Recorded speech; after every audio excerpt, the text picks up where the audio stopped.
Well, greetings being, I've got something to get off my chest. It's going to come up over and over and over again. I'm looking at my phone for an article that I saw in the Washington Post. Today is Monday the 11th. I don't know, it was Friday or Saturday night just the other day.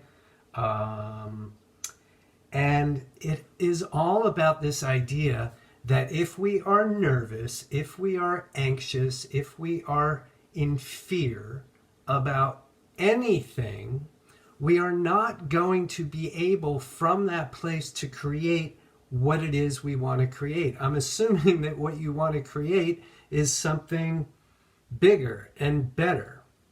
In this case, we're talking about Democrats as a party being afraid. So one of the people here quoted is David Axelrod, right?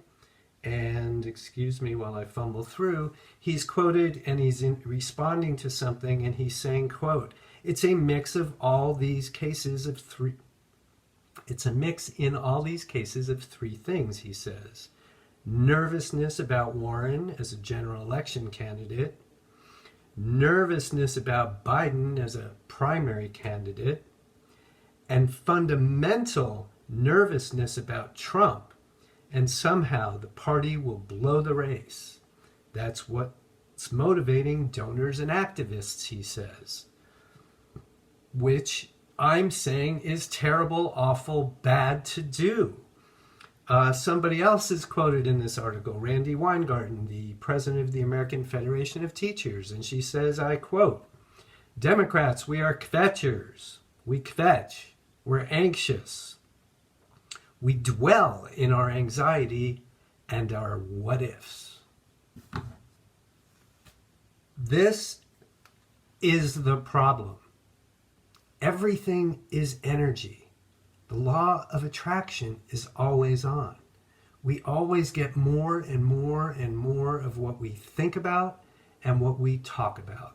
And I promise you, if you are trying to accomplish something in this world, and you're attempting to do it from a place of anxiety, fear, nervousness, and all the lovely ideas that go with those, it's not going to happen.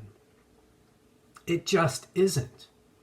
Now, I'm not yet consulting with the DNC, but if I were, this would be the rant. And what would we do?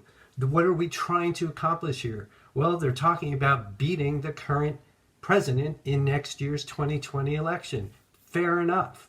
So if we're going to, though, approach it from a place of fear and anxiety and nervousness, that's ridiculous. We're not going to get anywhere. We have to be able to talk about it from the place of what we want to see happen.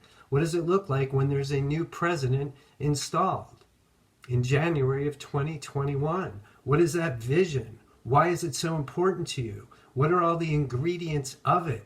What do you expect will be the case when that happens? That is the place from which all of the activism and all of the activity should come. That is a way to do it in a conscious manner. Because otherwise, all you have is a lot of effort and energy to push through something that may or may not work. That's what happens when you do it over here from fear and anxiety.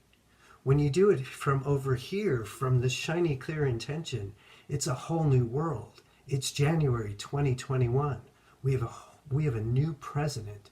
We have an entirely new approach to government. We have an entirely new head of government. And here are the 5, 8, 12, 50 things that we think, right? So it's about aligning first and foremost with the desire, getting all into it on an emotional level where it's interesting and it's exciting and we have enthusiasm and we feel energized.